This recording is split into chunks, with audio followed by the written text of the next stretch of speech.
మనసే చాలదు. నా యేసు నిన్ను కీర్తించడానికి నా బ్రతుకే చాలదు. నా యేసు నిన్ను స్తుతించడానికి నా మనసే చాలదు. నా యేసు నిన్ను కీర్తించడానికి నా బ్రతుకే చాలదు. నీ ప్రేమ ఎంత మధురం, నీ ప్రేమ ఎంత శ్రేష్టం, నీ ప్రేమ స్వచ్ఛమైనది, నీ ప్రేమ నిత్యమైనది. నా యేసు నిన్ను స్తుతించడానికి నా మనసే చాలదు. నా యేసు నిన్ను కీర్తించడానికి నా బ్రతుకే చాలదు.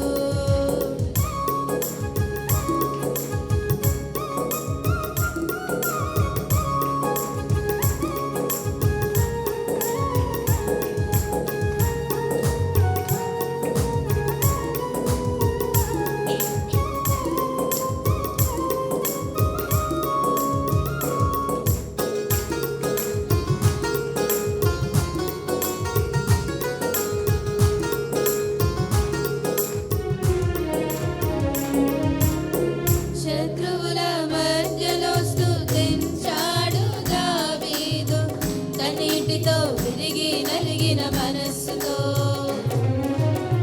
శత్రువుల మధ్యలో స్తుతించాడు దావీదు, కన్నీటితో విరిగి నలిగిన మనస్సుతో. యోసేపు చెరసాలలో, దానియేలు బోనులో, యోసేపు చెరసాలలో, దానియేలు బోనులో, వీరందరూ స్తుతించి శ్రమలలో నిన్ను కనపరచారయ్యా. నా యేసు నిన్ను స్తుతించడానికి నా మనసే చాలదు. నా యేసు నిన్ను కీర్తించడానికి నా బ్రతుకే చాలదు.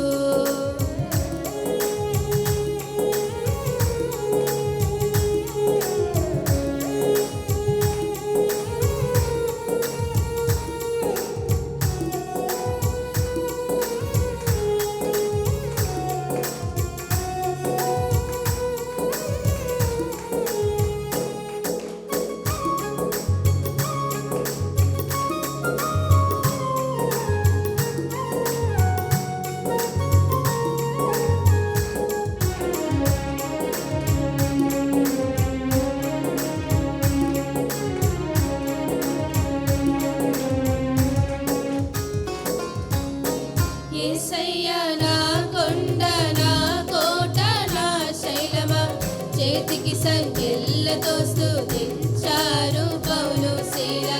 యేసయ్యా నా కొండ, నా కోట, నా శైలమా, చేతికి సంకెళ్ళతో స్తుతించారు పౌలు శీల.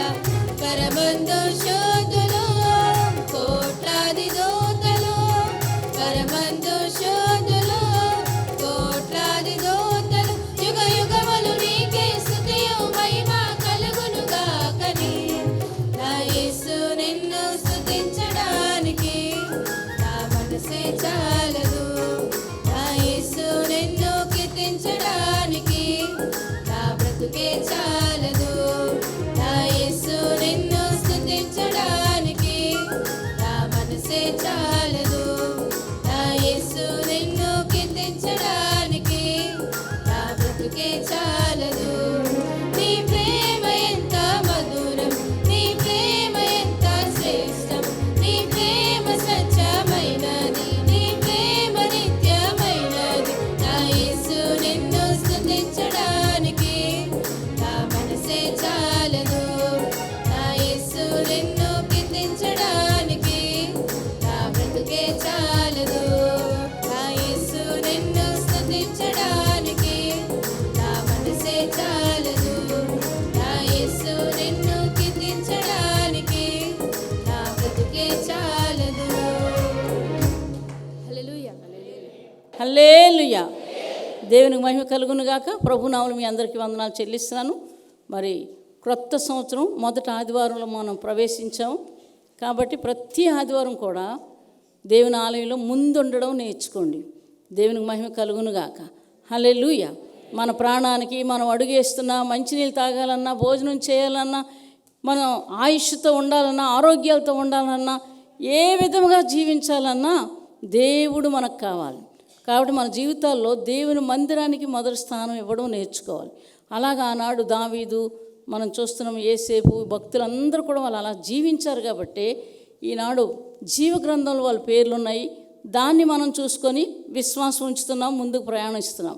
కాబట్టి మొదటగా దేవుని సన్నిధికి రావడం, దేవుని సన్నిధిలో నేను మొదట ఉండాలి అని మీరు ఎప్పుడైతే అనుకుంటారో తప్పకుండా దేవుడు దీవెన పొందుకుంటారు. దేవునికి మహిమ కలుగును గాక. కీర్తన గ్రంథం చూసుకుందాము. 100వ అధ్యాయము కీర్తన గ్రంథం చదువుకుందాం. అందరూ చదువుదాం. సమస్త దేశములారా యెహోవాకు ఉత్సాహధ్వని చేయుడి, సంతోషంతో యెహోవాను సేవించుడి. ఉత్సాహగానము చేయుచు ఆయన సన్నిధికి రండి. యెహోవాయే దేవుడని తెలుసుకోండి. ఆయనే మనల్ని పుట్టించును, మనము ఆయన వారము, మనము ఆయన ప్రజలము, ఆయన మేపు గొర్రెలము. కృతజ్ఞతార్పణలు చెల్లించుచు ఆయన గుమ్మములో ప్రవేశించుడి. కీర్తనలు పాడుచు ఆయన ఆవరణంలో ప్రవేశించుడి. ఆయనను స్తుతించుడి, ఆయన నామమును గణపరచుడి. యెహోవా దయాళుడని, ఆయన కృప నిత్యం ఉండును, ఆయన సత్యము తరతరములు ఉండును. దేవునికి మహిమ కలుగును గాక. ఇక్కడ ఒక మాట, మంచి మాట చెప్తున్నారు. ఏమని? కృతజ్ఞతాస్తుతులు చెల్లించుచు ఆయన గుమ్మములో ప్రవేశించుడి. ప్రతి ఆదివారం కూడా మీరు ఎలాగా సెలవు కాబట్టి ముందుండడానికి మీ జీవితాల్లో ఒక వరముగా చేసుకోండి. దావీదు అంటున్నాడు, నాకు ఒక వరముగా చేయండి. నా జీవితంలో ఏంటండి, నీ మందిరంలో ఉండడానికి ఒక వరంగా నాకు ఇవ్వమని దావీదు ప్రార్థన చేస్తున్నాడు. అలాగే ఇక్కడ చూస్తే సమస్త దేశములారా, సమస్త దేశాలని పిలుస్తున్నాడు దేవుడు. మీరు వచ్చి ఆ సంతోషంతో ఆయన స్తుతించాలని చెప్తున్నాడు. కాబట్టి మనిషి జీవితంలో కష్టాలు, నష్టాలు, ఇబ్బందులు, బాధలు ఉంటాయి. ఎందుకంటే లేనోళ్ళు ఎవ్వరూ లేరు, అందరికీ ఉంటాయి. కొంతమందికి ఎక్కువ ఉంటాయి, కొంతమంది తక్కువ ఉంటాయి, లేదా కొంతమందికి ఏదో ఉంటాయి. కానీ ఏమున్నా ఏం చేసినా ఒకరోజు అక్కడ ఉండాలి. మనం అక్కడ ఉండాలి. కాబట్టి ఈ విషయాలన్నీ పక్కన పెట్టి ముందు దేవుని యొక్క ఆజ్ఞలు ఆలకించి ఆయన మందిరంలో క్రొత్త సంవత్సరంలో మీరు ముందుండడానికి ప్రయత్నాలు చేయండి. చాలామంది బాప్తీసాలు అడిగారు, అడిగితే ఇవ్వలేదు. ఈ సంవత్సరం ఎప్పుడు మేము ఇవ్వకపోవడం అనేది లేదు. ఎందుకంటే బాప్తీసాలు తీసుకొని రాకుండా వాళ్ళ ఇష్టానుసారం మళ్ళీ బయట ఇంకోలా తిరుగుతున్నారు. మనకు తెలియదు కదా. చెప్పినప్పుడు అడిగినప్పుడు చెప్తారు, మేము బాగానే ఉన్నాం, మేము మారు మనసు పొందాం, ఇవన్నీ చెప్తారు. అందుకని మేము బాప్తీసాలు ఇవ్వలేదు. కంటిన్యూషన్గా ఎవరైతే దేవుని సన్నిధికి వస్తారో చూసి ఇస్తాం. అది మేము చేస్తున్నాం. దేవునికి మహిమ కలుగును గాక. దేవుడు అంటే భయపడడం నేర్చుకోవాలా, దేవుని సన్నిధిని మన్నించడం నేర్చుకోవాలా. దేవుడు అంటే ఏంటి, దేవుడు అంటే ఎలాగుంటాడు, ఏంటి? దేవునికి మహిమ కలుగును గాక. దేవుడు ఎలాగుంటాడు? ఆయన అగ్నిలో ఉంటాడు. సింహాసనమందు ఆసీనుడై ఉన్నవాడు కొలిమి, ఆయన దగ్గర కొలిమి. చూసారండి, మీకా అంటున్నాడు ఆయన కుడిపార్శ్వమున అగ్ని జ్వాలలు, ఆయన కుడిపార్శ్వమున అగ్ని జ్వాలలు. నిరంతరము స్తుతించడమే. అక్కడ నీవు చనిపోతే ఆ అంతులేని రాజ్యంలోకి, ఆ మహాదేశంలోకి నువ్వు వెళ్ళి స్తుతించడానికి వెళ్తున్నావు, నువ్వు స్తుతించడానికి వెళ్తున్నావు. కాబట్టి దేవుని మందిరంలో, ఈ భూమి మీద ఉన్న మన కష్టాలు నష్టాలు వస్తాయి. ఎప్పుడైతే దేవుని మందిరంలో మీరు ముందుంటారో అదొక ఆశీర్వాదం, ఆరోగ్యం ఏంటండి, ఇంకా సమస్తము కూడా ఉన్నాయి, అందులో ఉన్నాయి. అదే మాట చెప్తుండే. ఇంకేమంటున్నారు? జీవం ఉందట. దేవుని మందిరంలో అడుగు పెడితే జీవముంది. దేవునికి మహిమ కలుగునుగాక. కాబట్టి ఆయన ఏం చెప్తున్నాడు? సమస్త దేశములారా యెహోవాకు ఉత్సాహధ్వని చేయడి, సంతోషగానముతో యెహోవాని సేవించుడి. దేవునికి మహిమ కలుగునుగాక. కష్టాలు, బాధలు, కన్నీళ్ళు ఉంటే సంతోషం వస్తుందా? కానీ వాక్యాన్ని బట్టి సంతోషం తెచ్చుకోవాలి, వాక్యాన్ని బట్టి ధైర్యం తెచ్చుకోవాలి. ఇందాక సాక్ష్యం చెప్పారు కదా, ఒక ఆమె వాళ్ళ ఇంట్లో ఒక వివాహం జరుగుతుంది. వారు తెలియకుండా ఏం చేశారంటే, మరి ఏమైందో తెలియదు, వాళ్ళు నిశ్చితార్థం చేసుకున్నారు. తర్వాత మరి నా దగ్గరికి రాలేదు. అయితే నా దగ్గరికి వచ్చినప్పుడు ఈ యొక్క సంబంధంగా జరిగితే ఉరి వల అని నాకు చూపించారు. ఆ తర్వాత దీని నుంచి ఎలా తప్పించుకుంటామన్నారు. ఫాస్టింగ్ ఉన్నాడు, ఉపవాసం ఉండి ప్రార్థన చేయమంటే మరి అమ్మాయి ఉపవాసం ఉండి ప్రార్థన చేసింది. అంటే దేవుడు ఎలా తప్పిస్తాడో, దేవునికి మహిమ కలుగును గాక. ఆయన పాదాలు పట్టుకుంటే, ఆయన ఆశ్రయిస్తే ఆయన ఎలా తప్పిస్తాడో నేను చెప్తున్నాను ఈ విషయం.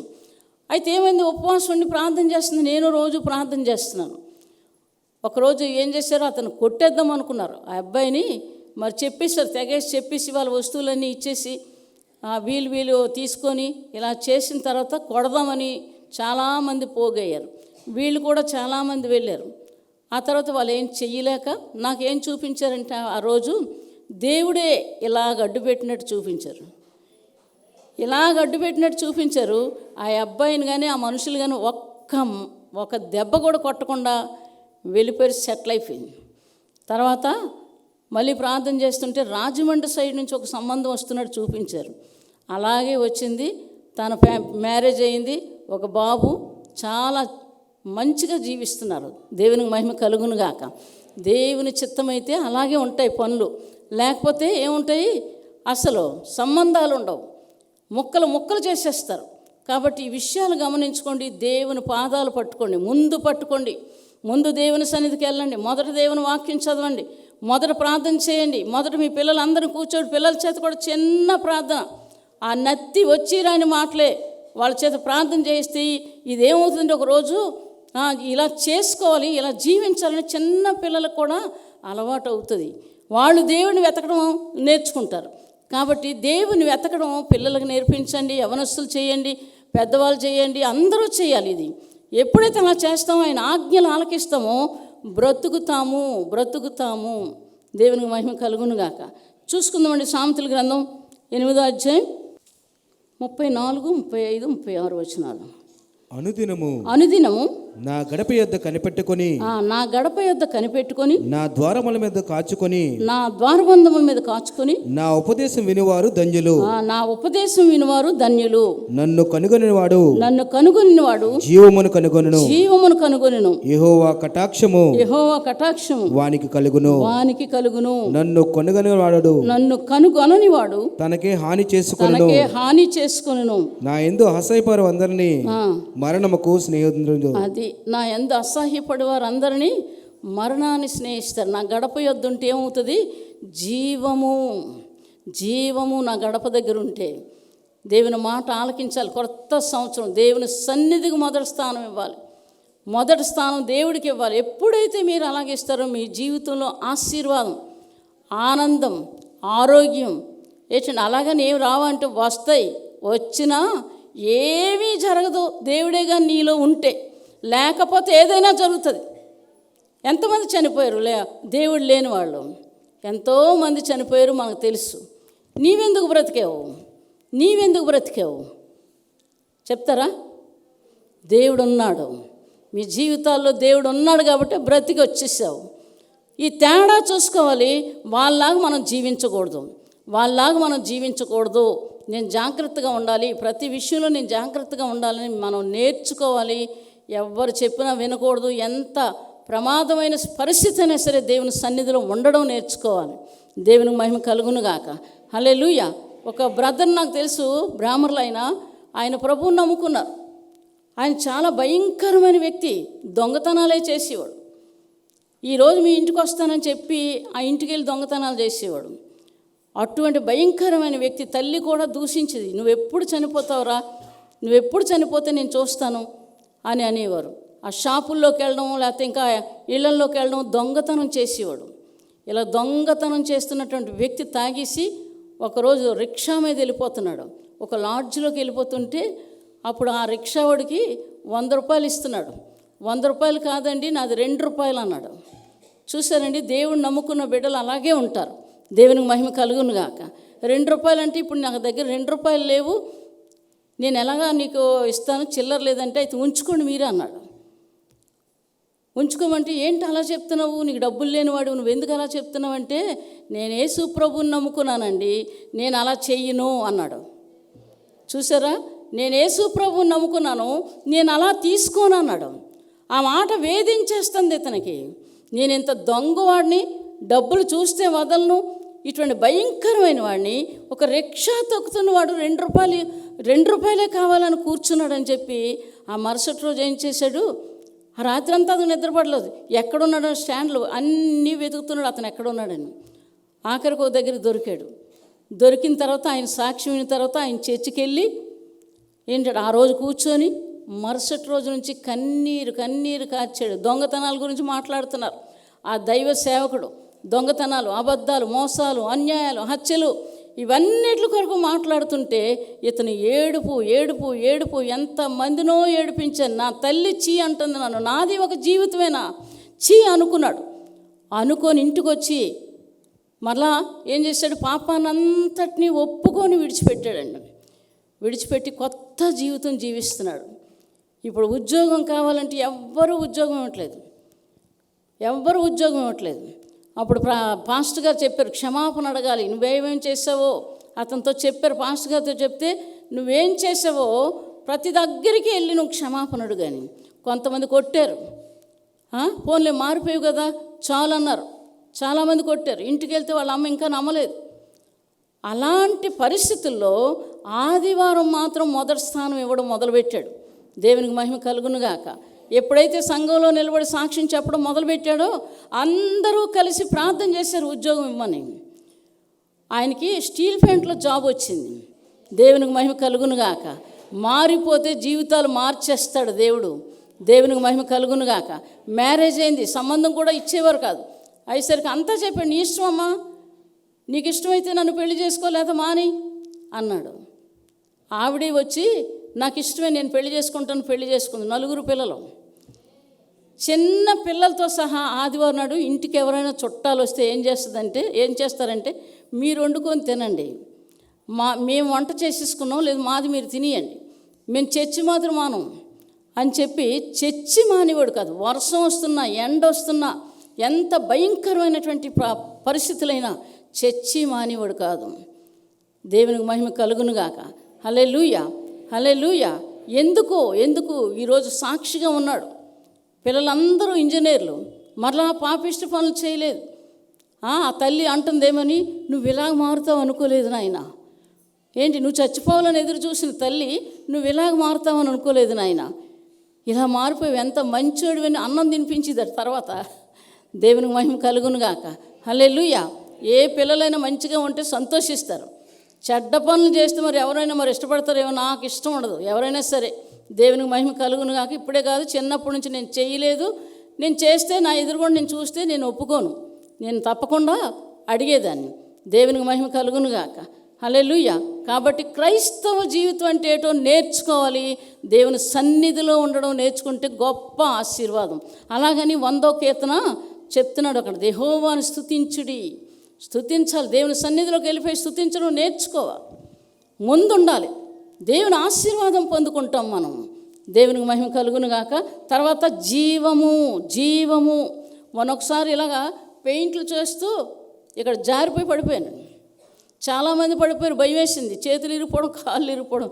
ఈ పండగ ముందు ఏమైనా అవుతుందో అనుకున్నాను. ఎవరు మన రమేష్ వాళ్ళ అన్నయ్య ఉన్నారు. నా చెయ్యి పట్టుకున్నా అంటే చెయ్యి పట్టుకొని లేచిపోయాను, కానీ ఏమీ అవ్వలేదు. దేవుని సన్నిధిలో దేవుడు ఏమీ చేయడు. దేవునికి మహిమ కలుగునుగా. ఇంత నొప్పి కూడా లేదండి. ఎక్కడ పడిపోయినా ఆ స్టాండ్ ఉన్న దగ్గర. ఎంత గొప్ప దేవుడు. ప్రభా, నీ సన్నిధిలో ఉన్నాను, నీ పని కొరకు చెప్తున్నాను నేను. కాబట్టి అటువంటిది రాని ఒకటి మనసులోనే ప్రార్థన చేసుకుని దేవుడి సన్నిధి అంత గొప్ప విశేషం ఉంది దేవుని సన్నిధిలో. దేవునికి మహిమ కలుగునుగా. ఇంకో మాట చూసుకుందామండి. కీర్తన గ్రంథం 84వ అధ్యాయం చదువుతారా? మొదటి నుంచి చూసుకుందాము.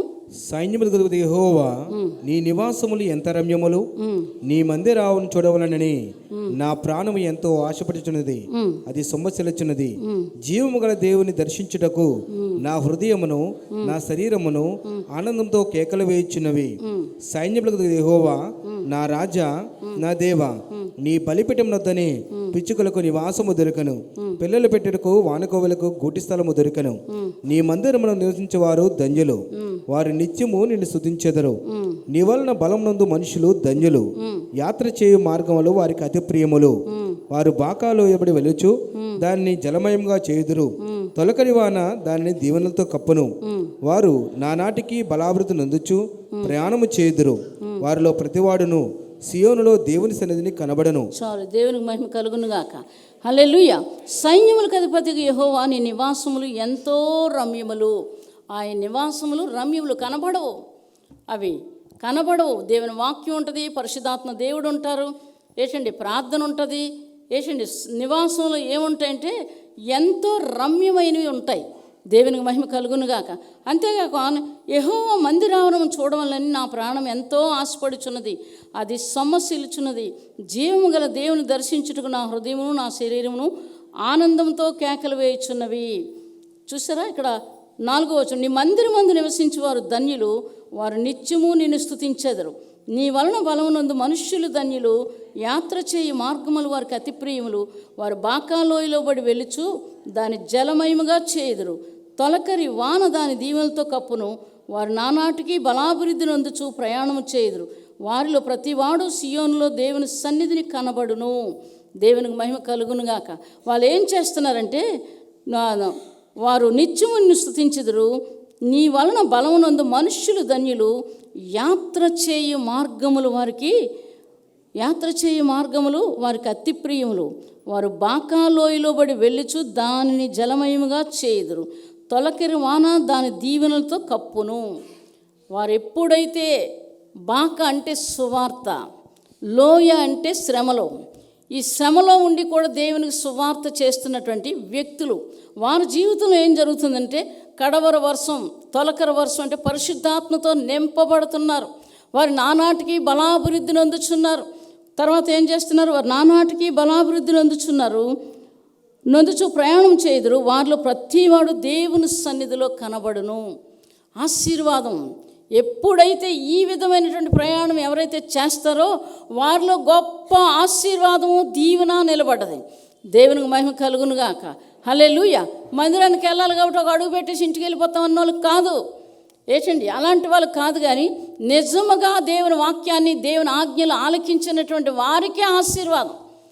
ఏంటండి నాకు బాగులేదు, నా శరీరం బాగలేదంటే ఎప్పుడు ఏం చేయాలా? 35 సంవత్సరాల నుంచి ఉన్నాడు ఒక వ్యక్తి, ఎక్కడ కోనేటి దగ్గర. చూసారు, నాకన్నా ముందు పరిగెట్టాలు వెళ్ళిపోతున్నారు. ఆ దేవుని దూత వచ్చి కదిలించినప్పుడు ముందు వెళ్ళిపోతున్నారు. అది కూడా చూసారు, అక్కడ కూడా ముందు పరిగెట్టారట. దేవుని దూత కదిలించినప్పుడు వెళ్ళిపోతున్నారు, నాకు లేదు. దేవుడు ఇదంతా చూశాడు. 35 సంవత్సరాలకి ఆయన బాగు చేసినట్లుగా మనం చూస్తున్నాం. దేవునికి మహిమ కలుగునుగాక. హల్లెలూయా, హల్లెలూయా. మందిరంలో ఉండడం నేర్చుకోవాలి. మందిరము అది చిన్నదవని పెద్దదవని ఏదైతామని మన్నించడం నేర్చుకోవాలి. మందిరంలో ఉండడం నేర్చుకోవాలి. ఇక్కడ వాళ్ళు నానాటికి బలాభివృద్ధి నొందారట. ఈ మాట అబద్ధం కాదు, ఇది జరుగుతుంది. దేవునికి మహిమ కలుగునుగాక. 8 ఆపరేషన్లు జరిగిన నాకు ఎక్కడిది శక్తి? నాలాంట ఒక 2 ఆపరేషన్లు 3 ఆపరేషన్లు అయితే వెళ్ళి పడుకొని మంచం మరి దిగడం లేదు. దేవుని మహాకృప. దేవునికి మహిమ కలుగునుగాక. ఎక్కువ నాకు మందిరం అంటే ఇష్టం, చాలా ఇష్టం. చాలా కష్టపడ్డాను, ఏంటంటే చాలా కష్టపడ్డాను. ఆ మందిరం హిందువుల్లో ఉన్నప్పుడు ఆ శివాలయం మెట్లన్నీ కడిగేదాన్ని, తెల్లారే వెళ్ళిపోయి ఏమీ జరగలేదు. ఆఖరికి పరిస్థితులు మారిపోయిన తర్వాత ఎప్పుడైతే జబ్బు వచ్చి నన్ను దేవుడు బాగు చేశాడో మందిరం మీద ఆశ పట్టింది నాకు. దేవునికి మహిమ కలుగునుగాక. ఎండ పిల్లవలస నుంచి మోతలకు అయ్యి నాకు అలవాట్లేదు, కానీ దేవుడు నమ్ముకున్నాక అన్నీ నేర్చుకున్నాను. 5 ఇటుకలు ఎండ పిల్లవలస నుంచి అరకు వ్యాలీ తీసుకొచ్చేదాన్ని చర్చి దగ్గరికి. 4 సార్లు, ఇటు నుంచి 2 సార్లు, అటు నుంచి 2 సార్లు, 10 ఇటుకలు తీసుకొచ్చేదాన్ని. ఆశ గొయ్య నేనే తవ్వేదాన్ని గుణపం పట్టుకొని. మందిరం ఇందులోని సకానికి పొడుక్కుంటుంది. అలాగా చేసి మందిరం పని అక్కడ చేశాను. జగదాంబ దగ్గర ఒక మందిరం పని చేశాను. లాసెన్స్ బేలో చేశాను. ఇక మా మందిరం చేసుకున్నాం. ఇలాగా దేవుడు ఆ మందిర పని చేయడాన్ని ఆశతో, ఏంటంటే ఏదో అపేక్షించి కాదు, కనీసం పొద్దున్నుంచి నేను ఆకలితోనే ఉండేదాన్ని. కొంచెం కనీసం టీ కూడా ఇచ్చేవారు కాదు, మంచినీళ్ళు కూడా ఇచ్చేవారు కాదు. మంచినీళ్ళు నేను అక్కడ ఉంటే తాగేదాన్ని. అలాగా కష్టపడి పనిచేశాను. వాళ్ళు ఏదో ఇస్తారు నాకు అలాంటి ఉద్దేశం కూడా లేదు. దేవునిగా సేవించాను. ఎప్పుడు మందిరం తెచ్చి నా దగ్గర పెట్టాడు దేవుడు. దేవునికి మహిమ కలుగునుగా. హల్లెలూయా, హల్లెలూయా. అది నువ్వు ఏది చేస్తే అది, ఎంత చేస్తే అంతే. ఇష్టంతో, కష్టమైన ఇష్టంతో చేస్తే దేవుడు తప్పకుండా దానికి బహుమానాన్ని దేవుడు మీకు ఇస్తాడు. ఇక 95వ అధ్యాయం చూసుకుందాం. వీళ్ళు ఎన్నో కష్టాలు పడ్డారు, ఆఖరికి దేవుని దీవెని చూశాడు. 95వ అధ్యాయం 1 నుంచి 7 వచనాలు. రండి యెహోవాను గూర్చి ఉత్సాహధ్వని చేయుదము, మన రక్షణ దుర్గమును బట్టి సంతోషగానము చేయుదము, కృతజ్ఞతాస్తుతులతో ఆయన సన్నిధికి వచ్చేదము, కీర్తనలు పాడుచు ఆయన పేరిట సంతోషగానము చేయుదము. యెహోవా మహాదేవుడు, దేవతలందరికీ పైన మహాత్యము గల మహారాజు. భూమి అగాధ స్థలములో ఆయన చేతిలో ఉన్నవి, పర్వత శిఖరములు ఆయనవే, సముద్రము ఆయనది, ఆయన దాన్ని కలుగు చేసెను, ఆయన హస్తములు భూమిని నిర్మించెను. ఆయన మన దేవుడు, మనము ఆయన పాలించు ప్రజలము, ఆయన మేపు గొర్రెలము. రండి నమస్కారం చేసి సాగిలపడుదము, మనల్ని సృజించిన యెహోవా సన్నిధిని మోకరించదము. నేడు మీరు ఆయన మాట అంగీకరించినలా ఎంత మేలు. చాలు చాలు, దేవునికి మహిమ కలుగును గాక. హల్లెలూయా. రండి నమస్కారం చేసి సాగిలపడుదాము, రండి అని అక్కడ పిలుస్తున్నాడు. రండి నమస్కారం చేసి ఆయన సన్నిధిని మోకరించుదాము, రండి యెహోవాను గురించి ఉత్సాహధ్వని చేయుదము, మన రక్షణ దుర్గమును బట్టి సంతోషగానము చేయుదము. దేవునికి మహిమ కలుగును గాక. హల్లెలూయా. ఆయన సన్నిధిలో నమస్కారం చేద్దాం. తర్వాత చూస్తే ఎన్ని ఆశీర్వాదాలు ఆ యొక్క వచనాల్లో ఉన్నాయి. ఆయన మాట వింటే మీకు మేలు, ఆయన ఆజ్ఞలు ఆలకిస్తే మీకు మేలు. ఎక్కడ దొరుకుతాయి? దేవుని సన్నిధిలో, దేవుని వాక్యంలో, దేవుని ప్రజల దగ్గర ఆ మాటలు దొరుకుతాయి. ఆ వినేసి వెళ్ళిపోయేవాడి కాదు, దేవుని మాట ప్రకారంగా జీవించడం నేర్చుకోవాలి, ముందుకు వెళ్ళడం నేర్చుకోవాలి. ఆయన ఏం చెప్తున్నారో వినడం నేర్చుకోవాలి. ఎన్ని ఇబ్బందులు రానివ్వండి, ఎన్ని అవమానాలు రానివ్వండి, నువ్వు చేయలేదు కదా తప్పు, చెప్పండి, మీరు చేయలేదు కదా, అది ఎవరికి తెలుసు? దేవుడు తెలుసు. చాలంతే. దేవునికి మహిమ కలుగును గాక. కొన్నిసార్లు తిరిగి చెప్పాలి, చెప్పకపోతే ప్రజలు ఏమనుకుంటారు? నిజమే కావాలనుకుంటారు. కాబట్టి చెప్పాలి, కానీ మనం వాళ్ళ మీద తిరగబడి కొడతాం, నిన్ను ఇలా చేసేస్తాం, అలా చేస్తాం, అది కుదరదు, అలా అనకూడదు. దేవునికి మహిమ కలుగును గాక. అందుకే ఇక్కడ చెప్తున్నాడు, రండి రండి నమస్కారం చేసి సాగిలపడదాము, మనలను సృజించిన యెహోవా సన్నిధిని మోకరించుదము. ఎక్కడ? దేవుని సన్నిధిలో, దేవుని ఇంట్లో, దేవుని మాటలో, అన్ని విషయాల్లో దేవుడు దేవుడు దేవుడు అని ఎప్పుడైతే నీ జీవితంలో ఉంటుందో, నీ కష్టాలు వస్తాయి, రావని ఇక్కడ చెప్పలేదు, వాళ్ళకి వస్తాయి. అక్కడ విడుదల లేనే లేదు, ఇక్కడ విడుదల ఉంది. ఏదో ఒక రోజు దేవుడు నిన్ను విడిపిస్తాడు, ఏదో ఒక రోజు దేవుని కార్యం నువ్వు చూస్తావు. చూడాలంటే ఆయన ఆజ్ఞలు ఆలకించవలసిందే. మొట్టమొదట ఆదివారం, ప్రతి ఆదివారం కూడా ముందు రావడం నేర్చుకోవాలి. ఎవరు రాలేదండి, ఎవరు రాకపోతే అనవసరం, నేను వెళ్ళి కూర్చుంటాను. ఇది నేర్చుకోవాలి. దేవునికి మహిమ కలుగును గాక. ఆయన సన్నిధిలో జీవం ఉంది. నీ ఒంటిలో ఉన్న సర్వ రోగాలు పోతాయి నువ్వు నిజంగా ఆయన ఆజ్ఞలు ఆలకిస్తే. కొంతమంది పశ్చాత్తాపం అనేది ఉండదు, గుండె రాయిలా చేసుకుంటారు. ఏంటి ఇదంతా ముళ్ళడొంకే, ఇదంతా మంచి రోడ్డు ఉంది, ఏంటండి ఈ రోడ్లో పడితే తిన్నగా వెళ్ళిపోతావు, ఇలాగ అడ్డంగా వెళ్తే ఎలాగెళ్తావు? ఈ తోవలు ఏమున్నాయి? అన్నీ భయంకరమైన పరిస్థితులు ఎదురవుతాయి. అదే దేవుని మాటలు ఆలకించి, దేవుని ఆజ్ఞలు ఆలకించి ఆ విధంగా జీవిస్తే ఏమవుతుంది? చక్కగా రాజు మార్గం అట. దేవునికి మహిమ కలుగును గాక. 35వ అధ్యాయంలో చెప్తారు యెషయా గ్రంథంలో, రాజు మార్గము తెలుసుకోవాలి. దేవుని సన్నిధి, దేవుని మాట, దేవుని ప్రార్థన, దేవుని యొక్క విషయాల్లో ముందు ఎప్పుడైతే ఉంటారో రాజు మార్గము. దేవునికి మహిమ కలుగునుగా.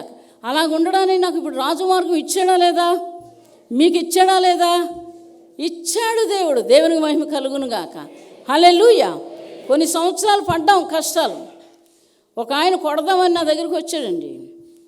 యేసు నామములో బంధిస్తున్నాడు, చెయ్యాలి ఉంచేసాడు. చూసారా? దేనికి? దేవుని మాట వింటున్నానని. అలా ఉండిపోయి చెయ్య. ఇదేంటి అనుకున్నాను. తర్వాత ఇంట్లోకి వెళ్ళి ప్రార్థన చేశాను. అప్పుడు చెయ్యి బాగా వచ్చి వెళ్ళిపోయాడు అతను. ఇలాంటి ఎన్నో చూసారండి. కళ్ళు పోవాలి. నువ్వు మంచిదనం అయితే పర్వాలేదు, నువ్వు చెడ్డదనం అయితే నాకు కళ్ళు పోవాలంటే 2 కళ్ళు కనబడలేదండి. చూసారా? మళ్ళీ ప్రార్థన చేయమంటే ఎప్పుడైతే ప్రార్థన చేశానో అప్పుడు కళ్ళు మళ్ళీ తెరవబడ్డాయి. దేవుని మహిమ కలుగునుగాక. ఉంటే నువ్వు దేవుని బిడ్డలాగుండు, లేకపోతే దెయ్యం బిడ్డలాగుండు. అటు నరకమే నీకు కావాలంటే అటే వెళ్ళు, కానీ పాపం అనేది మరలా చేయకూడదు. ఇది నేర్చుకోవాలి మనిషి.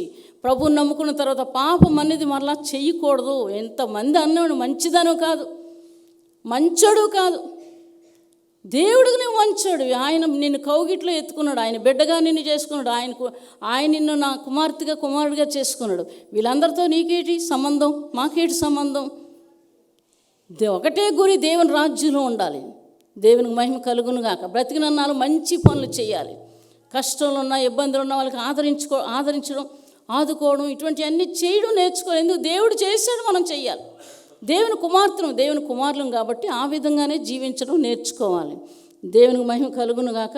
అందుకే చెప్తున్నాడు, రండి నమస్కారం చేసేదము. ఎవరికి నమస్కారం? సకల దేవతలు ఆయన నమస్కారం చేస్తేట 96 కీర్తనలు ఉన్నాయి. చూస్తారా? అన్ని నామాల కంటే పైనున్న నామం. దేవునికి మహిమ కలుగును గాక. ఆ మహాదేవుడు మనకు తెలియలేదు. గత సంవత్సరంలో ఎవరైనా సువార్త చెప్తే తిట్టేవారు, పొండనివారు, నీలేసేవారు. ఎన్ని చేసామో తెలిసిన తర్వాత ఈ దేవుడు ఎంత గొప్ప దేవుడు అని తెలియలేదే అని ఎంత ఆరాటపడ్డాం మనం. దేవునికి మహిమ కలుగును గాక. హల్లెలూయా. మొదటి నుంచి ఉన్న క్రైస్తవులు చూసేదాన్ని, వీళ్ళు ఎన్ని విజయాలు పొందుకున్నారో. చిన్నప్పటి నుంచి క్రైస్తవులు అంటే మనసులో ఒక మాట అనుకుండేదాన్ని.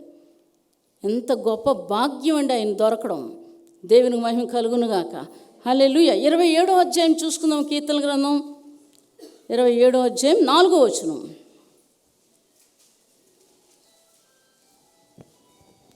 27వ అధ్యాయం. యెహోవా యొద్ద ఒక వరము అడిగి తిని దాన్ని నేను వెతుకుచున్నాను. యెహోవా ప్రసన్నత చూచుటకును ఆయన ఆలయంలో ధ్యానించుటకును నా జీవితకాలం అంతయు నేను యెహోవా మందిరంలో నివసించగూర్చున్నాను. ఇక్కడ ఏం చెప్తున్నాడంటే, అక్కడ ఒక వరంగా అడుగుతున్నాడు. 4వ వచనం. యెహోవా యొద్ద ఒక వరము అడిగి తిని దాన్ని నేను వెతుకుచున్నాను. యెహోవా ప్రసన్నత చూచుటకును ఆయన ఆలయంలో ధ్యానించుటకును నా జీవితకాలం అంతయు నేను యెహోవా మందిరంలో నివసింపగోరుచున్నాను. చాలు. దేవునికి మహిమ కలుగును గాక.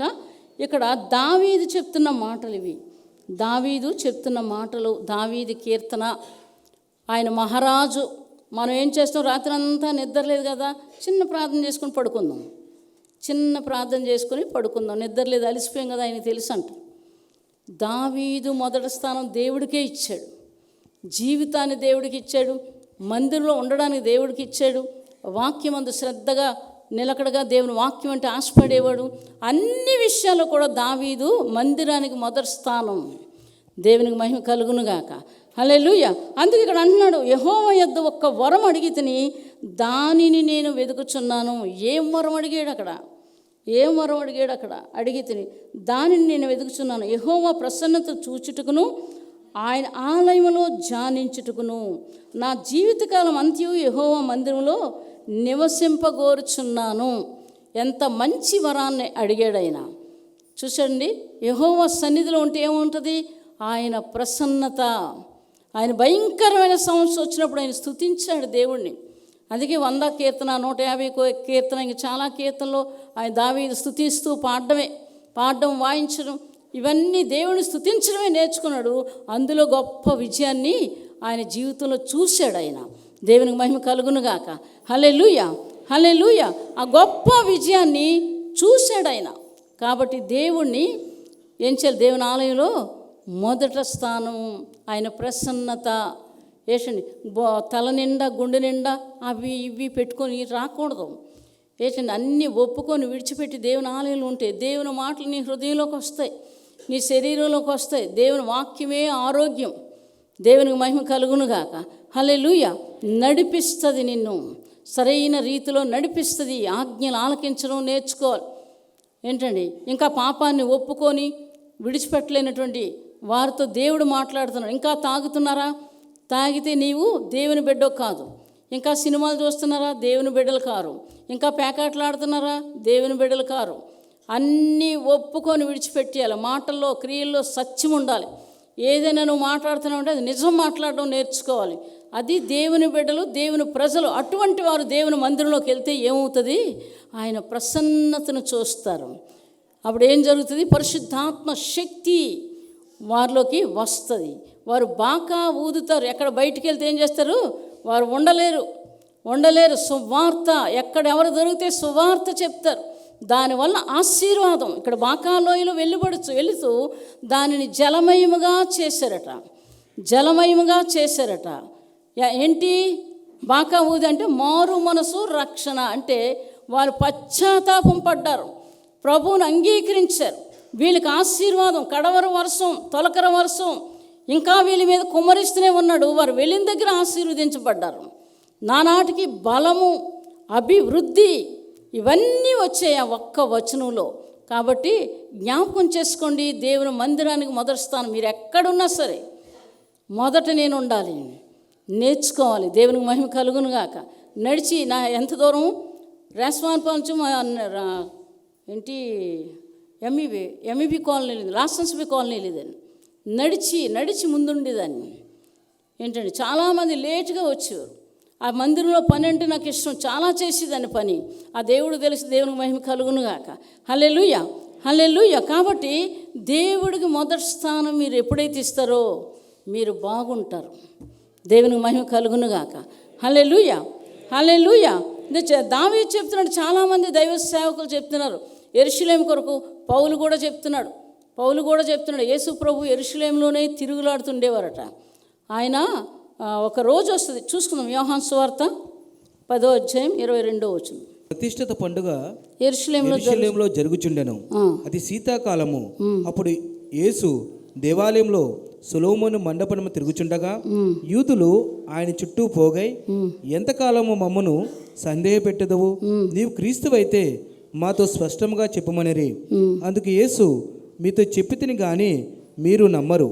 నేను నా తండ్రి నామమునందు చేయుచున్న క్రియలు నన్ను గూర్చి సాక్ష్యమిచ్చుచున్నవి. చాలు. దేవునికి మహిమ కలుగును గాక. యేసు ప్రభువారు యెరూషలేము దేవాలయంలో ఆ దినాల్లో సంచరిస్తున్నారు. ప్రతిష్ఠిత పండుగ అంటే మందిరం ప్రతిష్ఠిత పండుగ దినాల్లో ఆయన సంచరిస్తుంటే యేసు ప్రభువును పట్టుకొని ఏదో ఒక విధంగా హింసించాలని వాళ్ళు అనుకున్నారు. కానీ వారి వల్ల అవ్వలేదు. అయితే చెప్పు నువ్వెవరో అని అడుగుతప్పుడు, నేను చేసిన క్రియలే నన్ను గురించి సాక్ష్యం ఇస్తున్నాయి, నేను తండ్రి నామంలో నేను వచ్చి ఉన్నానని వాళ్ళతో చెప్పి తర్వాత చాలా మాట్లాడతారు వాళ్ళు. దేవునికి మహిమ కలుగును గాక. దేవుని ఆలయంలో యథార్థంగా ఆరాధిస్తే తప్పకుండా ఆయన అక్కడ ఉంటారు. దేవునికి మహిమ కలుగును గాక. మందిరంలో నివసిస్తారు, సంచారం చేస్తారు. ఆయన వచ్చి 9:30 కూర్చుంటారు. మనం 11-12 గంటలకు వస్తాం. మన కార్యాలు ఎలా జరుగుతాయి ఏంటండి? మిమ్మల్ని ఏదో అనాలని కాదు, కానీ మీరు చూసుకోండి ఒకసారి. దేవుని ఆలయంలో ఎంత శ్రద్ధతో ఎంత భక్తితో కూర్చోవాలి. చాలామంది తిరుగుతూ ఉంటారు, కిందకి వెళ్ళిపోతుంటారు, ఫోన్ మాట్లాడుతుంటారు. అదే సమయంలో ఈ సమయంలో ఫోన్ మాట్లాడకూడదు, ఫ్రెండ్స్ ఉండకూడదు. ఒక ఆయన సాక్ష్యం విన్నారా మీరు? ఆయన పెద్ద మంచి డాక్టర్, మరి ఏంటో నాకు తెలియదు, కానీ ఒక పంతులు గారు ఏంటండి, ఆ యొక్క దేవస్థానంలో పనిచేసినటువంటి పంతులు గారు ఏంటండి, వారి తల్లి ప్రభువుని నమ్ముకుందని ఎన్నో బాధలు ఆవిడ పెట్టారు. తర్వాత ఈయన దేవుని తెలుసుకున్నాడు. దేవుని తెలుసుకొని దేవుని మందిరానికి ఎంత మొదటి స్థానం ఇచ్చాడంటే, ఆయన ఉన్న దగ్గర నుంచి ఆయన వెళ్ళాలంటే 12,000 కట్టాలి. దేనికి? బస్కి.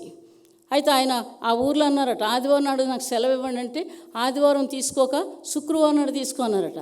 శుక్రవారం వద్దండి, మిగతా సమయాల్లో కూడా నన్ను చేయమంటే డ్యూటీ చేస్తాను, కానీ ఆదివారం మాత్రం నాకు సెలవు ఇవ్వాలన్నారు. అయితే ఇక్కడే ఉంది, పెద్ద మందిరం ఉంది ఇక్కడ పక్కన, వెళ్ళు అన్నారు. నేను అలాగే వెళ్ళను. ఆయన చెప్పాడు, డబ్బులు లేవు, ఆ దినాల్లో డబ్బులు లేవు. అయితే హాస్టల్లో గిన్నెలు కడగడానికి, ఆ పిల్లలకి భోజనాలు పెట్టడానికి ఈ ఉద్యోగం. నిజానికి ఆయనకి కోట్లు ఈ దినాన్ని ఆయనకు వస్తున్నాయి. దేవునికి మహిమ కలుగును గాక. నమ్మకస్తులకి మెండైన దీవులు అంటారు. అదే దేనికి నమ్మకస్తులు? దేవుడికి నమ్మకస్తులుగా ఉండాలి. దేవుడికి ఎప్పుడైతే నమ్మకంగా ఉంటారో అప్పుడు దీవెన వస్తుంది. దేవునికి మహిమ కలుగును గాక. హల్లెలూయా. అయితే ఆ 12,000కి అలాగా ఛార్జీలు కట్టివాడు, 5 రూపాయలు చందా వేసేవాడట. శనివారం రాత్రి బయలుదేరేవాడు.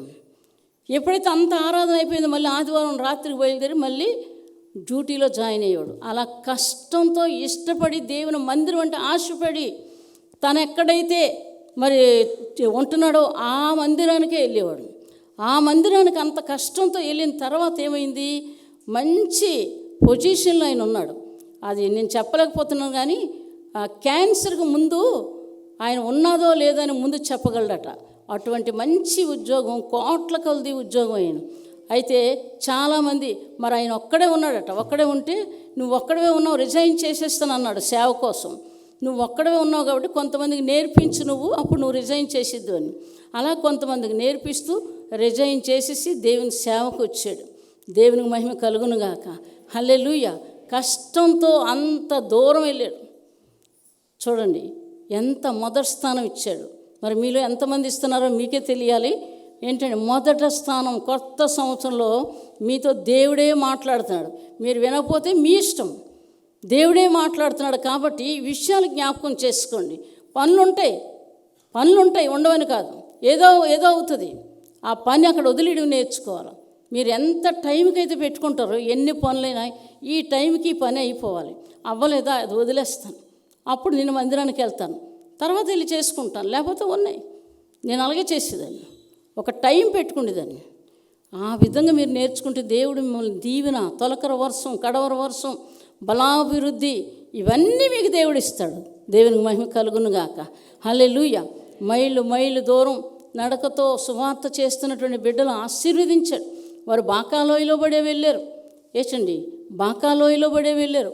మనం చూస్తున్న బక్సింగ్ గారు 7 రోజులు భోజనం 7 రోజులు ఉండేది కాదు. మంచినీళ్ళు బోరింగ్ కొట్టి మంచినీళ్ళు తాగి పడుకున్న దినాలు ఆయనకున్నాయి. కానీ ఆ దినాల్లోనే దేవుడు మాట వినబడేది అతనికి. ఆ కష్టంలో దేవుని మాట వినబడ్డది. ఆ ప్రకారంగా ప్రయాణం చేసినప్పుడు గొప్ప విజయాలే పొందుకున్నాడు ఆయన. దేవునికి మహిమ కలుగునుగాక. ఏసన్న గారు ఏముంది, బాకాలోయ. ఆ బాకాలోయలో పడి వెళ్ళాడు. ఎన్నో మందిరాలు ఆయన కట్టించగలిగాడు. దేవునికి మహిమ కలుగునుగాక. తీసుకోవాలి దేవుని మందిరానికి, వాక్యానికి, కుటుంబ ఆరాధన, కుటుంబంలో అందరూ కూర్చొని ఆరాధన చేసుకోవడం, ఎవరైనా రాకపోతే వాళ్ళ కోసం నిలబడడం. ఏచండి ఈ విధంగా మీరు ఆరాధన చేసుకోవడం. కుటుంబంలో ఆరాధన లేకపోతే చెదిరిపోతుంది కుటుంబం. ఇది మాత్రం జ్ఞాపకం చేసుకోండి. దేవునికి మహిమ కలుగునుగాక. దేవుడి మాటలు మరి దీవించునుగాక. కాబట్టి మందిరంలో ఉండడం నేర్చుకోవాలి. యేసు ప్రభువారు మందిరంలో ఉంటారు. ఆత్మతో సత్యముతో ఆరాధన ఎలా జరుగుతుంది? ఆయన లేకపోతే, ఆయన ఉండబట్టి జరుగుతుంది. ఆయన ఉండబట్టి ఆశీర్వదించబడుతున్నాం. మన ప్రార్థన దేవుడు ఆలకిస్తున్నాడు. ఇంకా ఆయన ఆజ్ఞలు ఆలకిస్తే ఇంకా ఎంత ఆశీర్వాదం. దేవునికి మహిమ కలుగునుగాక. జీవితాల్లో దేవుని మహింపరచడం, సువార్త చెప్పడం. ఏచండి సమరేశ్వరి సువార్త చెప్పింది, ఆశీర్వదించబడదు. అంత భయంకరమైన ఆవిడ. ఏమని పిలిచాడు? అసలు ఎవరైనా పిలుస్తారా? చూస్తే పరిగెడతారు, భయం వేస్తుంది. అటువంటి వాళ్ళని చూస్తే ఏమో ఎవరి విషయాల్లో కొంతమంది ఏం చేస్తారంటే, బాబు ఈవిడ అలాంటిది, ఈవిడ దగ్గరికి వెళ్తే మనం ఎలాగ ఉంటాం, కాబట్టి ఇటువంటి పరిస్థితులు తప్పించుకోవాలని చాలా పాకులాడతారు. కానీ ఆవిడ పశ్చాత్తాపంతో ఏంటంటే దేవుని పాదాల దగ్గర ఎప్పుడైతే పడ్డదో రాళ్ళన్నీ పారేశారు. వాళ్ళు కొట్టి చంపేద్దాం, ప్రాణాలు తీసేద్దాం అనుకున్న వ్యక్తులు ఏంటంటే రాళ్ళన్నీ పారేశారు. ఒక్కొక్కల పాపం రాసి చూస్తున్న పేర్లతో సహా యేసు ప్రభు రాయడం చూస్తున్నారు. చూసిన తర్వాత ఏం చేశారు? వదిలేసి పారిపోయారు. పశ్చాత్తాపం అంటే అది మారిపోవాలి. ఇంకా పాపంలో ఉండి అదే పనులు చేస్తుంటే ఇక దేవుడు సహించలేడు. ఏదో ఒక రోజు ప్రమాద స్థితిలోకి వెళ్ళిపోతారు, దాన్ని తప్పించలేరు. ఆవిడని ఏమని పిలిచారు? అమ్మా అని పిలిచారు. ఎంత సంతోషం! నన్ను ఎవరు ఇలా పిలుస్తారు? నన్ను నీ పాపాలు క్షమించబడ్డాయి, ఇంకా చెయ్యకు, చెయ్యకూడదు. దేవునికి మహిమ కలుగునుగాక. హల్లెలూయా. ఈ విషయాలు నేర్చుకోవాలి, మారిపోవాలి. మనిషి మారిపోవాలి, దేవునితో సహవాసం కలిగి ఉండాలి. దేవుడు మనకు ముందు కావాలి. చుట్టాలు వాళ్ళు వీళ్ళు కాదు, బంధువులు వాళ్ళు వీళ్ళు కాదు. మీ కష్టాలు వచ్చినప్పుడు ఎవరు రాలేదు, మీకు డబ్బులు ఉన్నాయంటే మీ ఇంటి దగ్గర అందరు చేస్తారు, అసలు దేవుని పని పాడు చేస్తారు. చుట్టాలు వచ్చారండి అందుకే ఉండిపోయినండి అంటారు. ఆ కష్టాల్లో ఆ చుట్టం వచ్చాడు మీ దగ్గరికి. ఒకరోజు అన్నం లేనప్పుడు దేవుడు మీ దగ్గరికి వచ్చాడు. గుర్తు చేసుకోండి, దేవుడు మీ దగ్గరికి వచ్చాడు. ఆ దినాన్ని గుర్తు చేసుకుని, బాబు మేము మందిరానికి వెళ్ళాలి, మీరు వంట చేసుకుంటారు చేసుకోండి, మేము వచ్చేస్తాం మధ్యాహ్నం. ఇలాగ చేసి తప్పించుకోవాలి, లేకపోతే ఆ రోజు రాకుండా ప్రార్థన చేసుకోవాలి. దేవునికి మహిమ కలుగునుగాక. హల్లెలూయా. మందిరానికి మొదటి స్థానం ఇవ్వాలి. 100వ కీర్తన చదువుకొని ముగించుకుందామండి. మరలా కీర్తన గ్రంథం అందరం చదువుకుందాం. సమస్త దేశంలారా యెహోవాకు ఉత్సాహధ్వని చేయడి, సంతోషంతో ఆయన యెహోవాను సేవించడి, ఉత్సాహగానం చేయుచు ఆయన సన్నిధికి రండి. యెహోవాయే దేవుడని తెలుసుకొనుడి. ఆయన మనలను పుట్టించను, మనము ఆయన వారము, మనము ఆయన ప్రజలము, ఆయన మేపు గొర్రెలము. కృతజ్ఞతాస్తుతులు చెల్లించుచు ఆయన గుమ్మలో ప్రవేశించుడి. కీర్తనలు పాడుచు ఆయన ఆవరణలో ప్రవేశించుడి. ఆయనను స్తుతించుడి, ఆయన నామమును గణపరచుడి. యెహోవా దయాళుడు, ఆయన కృప నిత్యం ఉండును, ఆయన సత్యము తరతరములు ఉండును. దేవునికి మహిమ కలుగునుగాక. ఇవి నేర్చుకోవాలి, మనం ఇవి నేర్చుకోవాలి. దేవునికి మహిమ కలుగునుగాక. ప్రార్థన చేసుకుందాము. దేవుడి వాక్యాన్ని దీవించునుగాక. మహాపరిశుద్ధుడా, నీ పాదాలకు వందనాలు చెల్లిస్తున్నాను. సర్వోన్నతుడా, సహాయం చేయండి దేవా. నీ మందిరంలో ఉంటే ఎంత ఆశీర్వాదం దేవా, తెలుసుకోవడానికి కృప దయచేయండి నాయన. కృపా కనికరం కలిగిన దేవుడు, సహాయం చేయండి. సత్యవంతుడు, నీతివంతుడు, యథార్థవంతుడు, నిర్దోషి, పాపులలో చేరక ప్రత్యేకమైన దేవుడు, నీకు వందనాలు చెల్లిస్తున్నాము నాయన. మా హృదయాంతరంగాలతో సాష్టాంగపడి నమస్కారాలు చేస్తున్నాం నాయన. నీకు వందనాలు నాయన, మీకు వందనాలు, స్తుతులు, స్తోత్రాలు, కృతజ్ఞతాస్తుతులు చెల్లిస్తున్నాం. సహాయం చేయండి. జీవాధిపతి వాక్యం వినవారు వారి గుండెల్లో ఈ వాక్యం ఉండేలా సహాయం చేయండి. నీ సన్నిధికి మొదటి స్థానం ఇచ్చేలా సహాయం చేయండి నాయన. చిన్న బిడ్డలతో సహా నీ సన్నిధిలో ముందుండాలని ఆశ కలిగించండి. మీరే మాట్లాడండి, వారి హృదయాలు కదిలించండి, మాట్లాడండి నాయన. బండలాంటి హృదయాన్ని బద్దలగొట్టండి. కనికిరాన్ని దయచేయండి, పశ్చాత్తాపం దయచేయండి, మారు మనస్సు దయచేయండి.